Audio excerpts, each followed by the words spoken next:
you and I are quite fortunate in terms of trying to produce this film. As Nigerians and Ghanaians, we have Buhari, General Buhari in your country, clearly known for his integrity. It's most unfortunate, though, that the cost of living in his country appears to be suffocating people. So while some are praying for his health, some are praying that he wouldn't come back. I would like to pray for him to come back. You know, for God to give him, I suppose, there again, rather than blaming him, we should be possibly blaming the extent and the depth to which corruption had gripped Nigeria.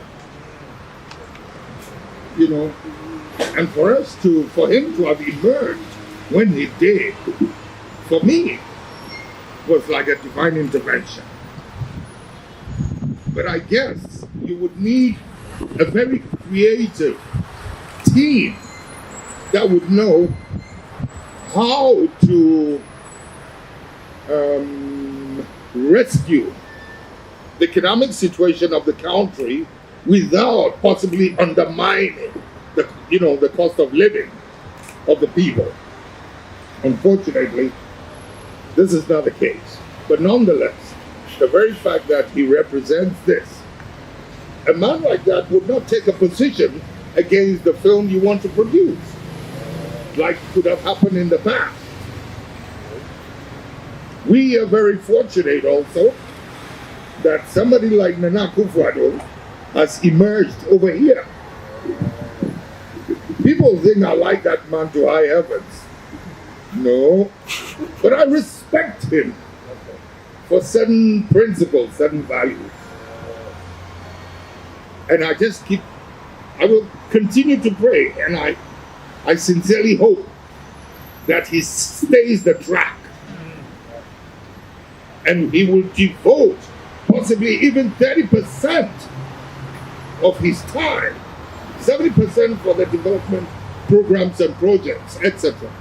But at least 25-30%, he would probably need more than that to fight corruption and corruptible tendencies.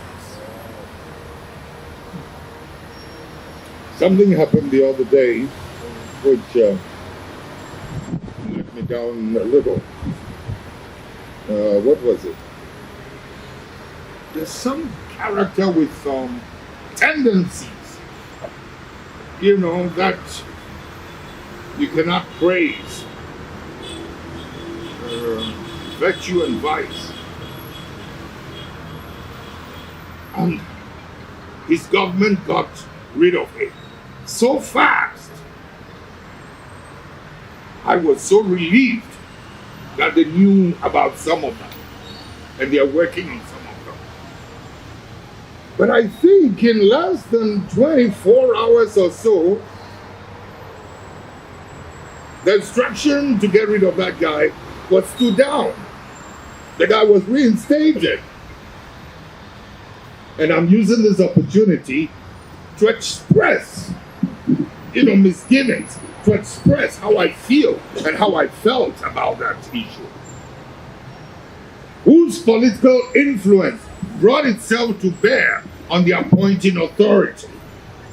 And that is why we must pray for the president to stay the course.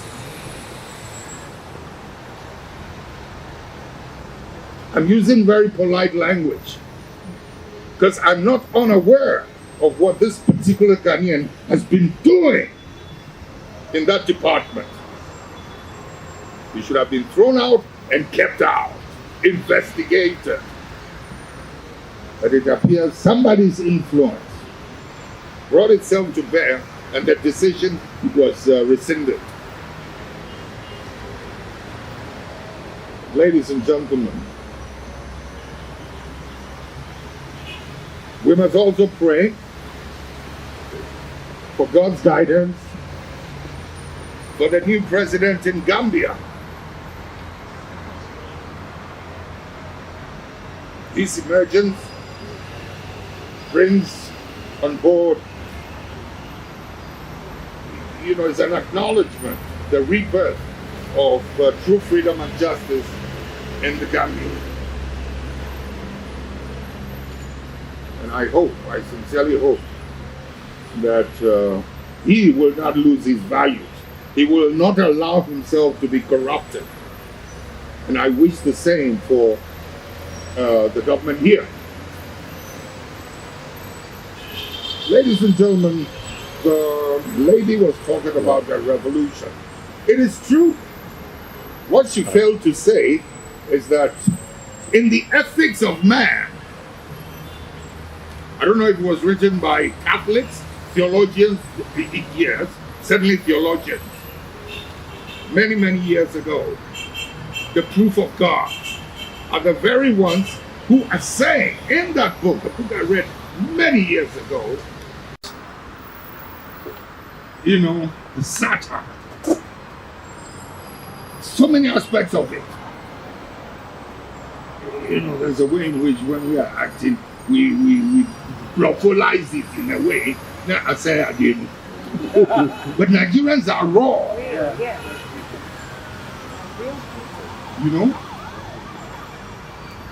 They are capable of laughing at themselves. We think we're ridiculing ourselves. That's how come you go to most homes in Africa, you are watching Nigerian films. And this is what turned round a lot of, their feelings in the old days and made a lot of people very positive towards Nigeria.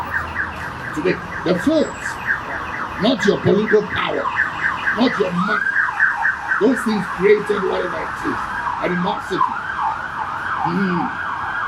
And the way, they conduct themselves. But half the time they are fighting for their rights. Sweetheart, how are you? Yeah. Okay, I think I can